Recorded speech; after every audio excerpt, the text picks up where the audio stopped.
எல்லோருக்கும் வணக்கம் நேயர்களே. ரொம்பவே ஒரு முக்கியமான ஒரு சோகமான விஷயத்தை பற்றி தெரிந்து கொள்ளப் போகிறோம். ஜெயம் ரவி அவர்கள் அந்த பேட்டியில் சொன்ன மாதிரியே பார்த்தீங்கன்னா தற்கொலைக்கு முயற்சி பண்ணியிருக்கிறாரு. அப்போ இந்த குறிப்பிட்ட விஷயம் தளபதி விஜய் அவர்கள், முதல்வர் விஜய் அவர்களுக்கு தெரிஞ்ச உடனே ஃபோன் பண்ணி நேரில் போய் பார்த்து பேசியிருக்கிறாரு. அப்போ ஜெயம் ரவி அவர்கள் கடைசி ஆசைன்னு முதல்வர் விஜய் கிட்ட ஒரு சில விஷயங்களை சொல்லியிருக்கிறாரு.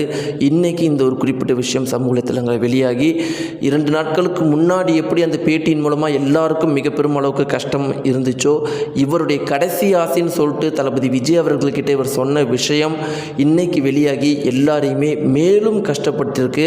இது கூட அவருக்கு கிடைக்கல அப்படிங்கிற மாதிரி ஒவ்வொருத்தருமே கண்கள் கலங்கி போயிருக்கிறாங்க. ஜெயம் ரவி அவர்கள் தளபதி விஜய் கிட்ட சொன்ன கடைசி ஆசை என்ன அப்படிங்கிறத பற்றி இந்த வீடியோ நம்ம தெரிஞ்சுக்கலாம். வாங்க வீடியோக்குள்ளே போகலாம். சேனலுக்கு பதிவாக இருந்தால் மறக்காம சப்ஸ்கிரைப் பண்ணுங்கள். நேயர்களே, 2-3 நாட்களுக்கு முன்னாடி ஜெயம் ரவி அவர்கள் ஒரு இன்டர்வியூ கொடுத்துருந்தாரு. அந்த ஒரு இன்டர்வியூவில் பல அதிர்ச்சிகரமான விஷயத்த சொல்லியிருந்தார்.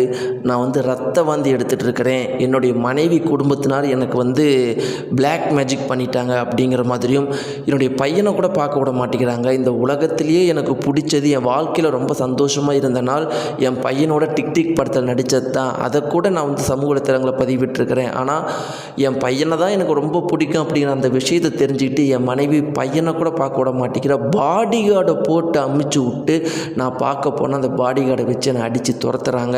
ஏன்னா நான் அந்த பையன் மூஞ்ச கூட பார்த்துடக்கூடாது அப்படின்னு. அதே மாதிரி இப்போ என்கிட்ட காசுன்னு 1 ரூபா கூட இல்லை. நான் இத்தனை வருஷம் சம்பாரித்தது எல்லாம் என் மனைவி பேர்லேயும் அக்கௌண்ட்லேயும் தான் போட்டு வச்சுருந்தேன். ஒரு கம்பெனி ஆர்டிஸ்ட்டாக என்னை ஆக்கிட்டாங்க. இந்த மாதிரி பல சோககரமான விஷயத்தை சொல்லியிருந்தார். இப்படி இருக்கிறப்ப இது எல்லாருக்குமே அதிர்ச்சி ஏற்படுத்திகிட்டு இருக்கிற இந்த ஒரு சூழ்நிலை பார்த்தீங்கன்னா, ஜெயம் ரவி அவர்கள் வீட்டுக்கு போய் மீண்டும் ஒரு தற்கொலை முயற்சியை பண்ணியிருக்கிறாரு.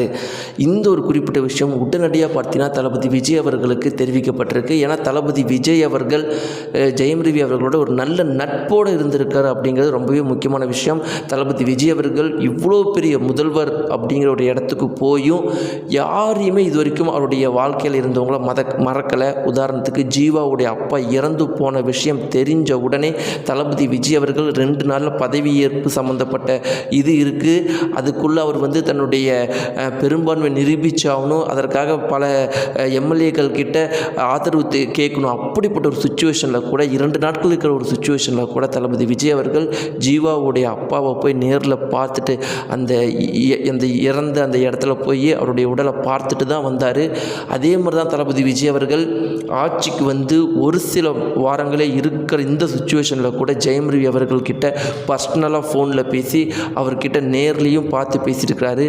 அந்த ஒரு சுச்சுவேஷனில் ஜெயம் ரவி அவர்கள் கடைசி ஆசையாக முதல்வர் விஜய் கிட்ட சொன்னது என்ன அப்படின்னு பார்த்தீங்கன்னா, எனக்கு ரொம்ப பெரிய ஆசைலாம் இல்லைண்ணா, எனக்கு இருக்கிற ஒரே ஒரு ஆசை என்னது அப்படின்னா, என் பையனை நான் பார்த்துடணும்னா. ஏன்னா எனக்கு வாழ்க்கையில் என் பையனை தவிர வேறு எந்த ஒரு விஷயமும் எனக்கு சந்தோஷம் இல்லை. ஆனால் என் பையனை கூட என்னை பார்க்க விடாமல் ரொம்ப கொடுமைப்படுத்துகிறாங்க.